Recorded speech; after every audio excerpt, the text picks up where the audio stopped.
Alright guys, this is In the Garage with Bacon. I'm your host, Steve Bacon, and what we're going to be looking at right now is a 1962 Lincoln Continental Convertible. I've been told that they've only made about 2,912 of these cars. This one has 78,000 original miles and is unrestored. Somebody has decided to put some custom wheels on it, and that's about as far as it's got.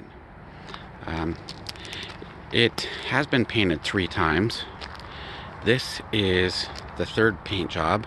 Originally, it was T-berry, so this car was a T-berry exterior, which is kind of a pink, which I like, and black interior with a black top.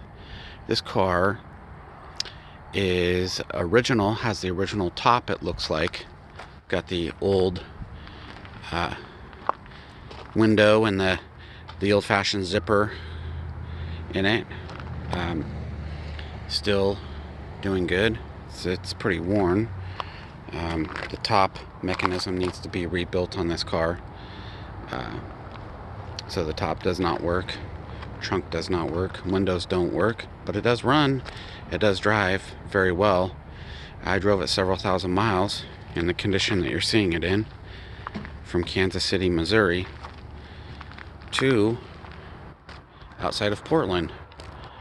Quite an adventure. Don't know that I would recommend it to anybody, but car's here now and is ready for a restoration. Or if you just wanted to park this car in your garage, drive it around, and have a 4-door suicide door convertible that you can drive inexpensively.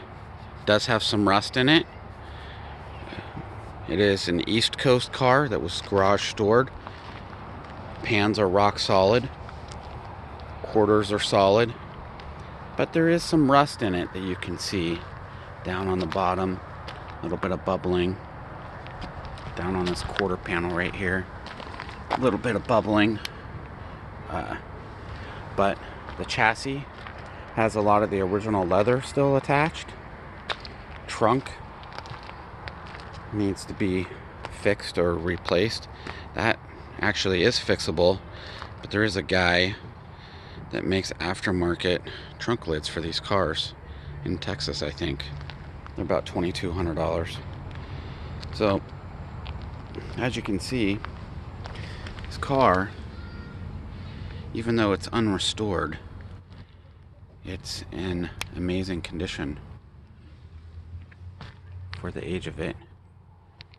If you look at all the trim, you can see that everything is all there and still in good condition. Windshield definitely has a crack in it, but I have another windshield that goes with it. Windshield wipers work, heater works, fuel gauge works, temperature gauge works. So this car really mechanically is spot on. We're going to take it for a spin here in just a minute. But let's go ahead and check out the inside of it, see if we can start it up. So let's open the door here. Let's get the effect of the suicide door. Man, they did things a lot different in the 60s. And as you can see, it just opens up, easy for people to get into. This was actually considered a compact car back in the day, because look at how much legroom the back has. A couple years later, they stretched these cars because people thought they were too small, if you can believe that.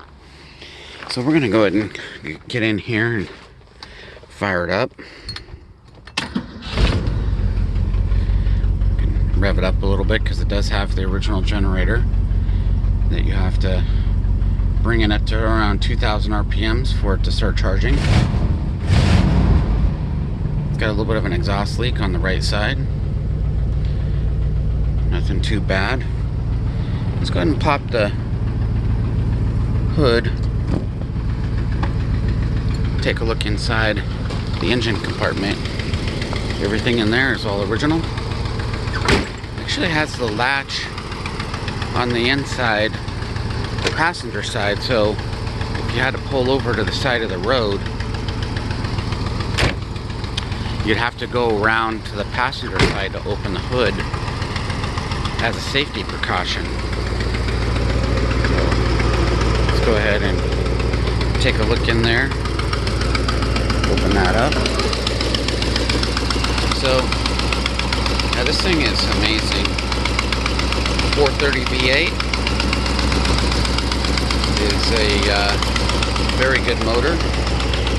They actually started these engines, ran them, disassembled them, inspected them, reassembled them, put them in the car.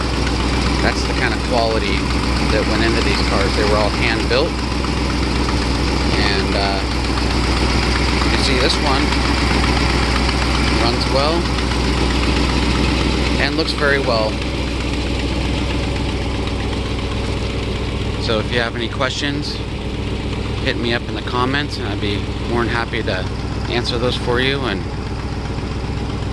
thank you for taking a look at this car.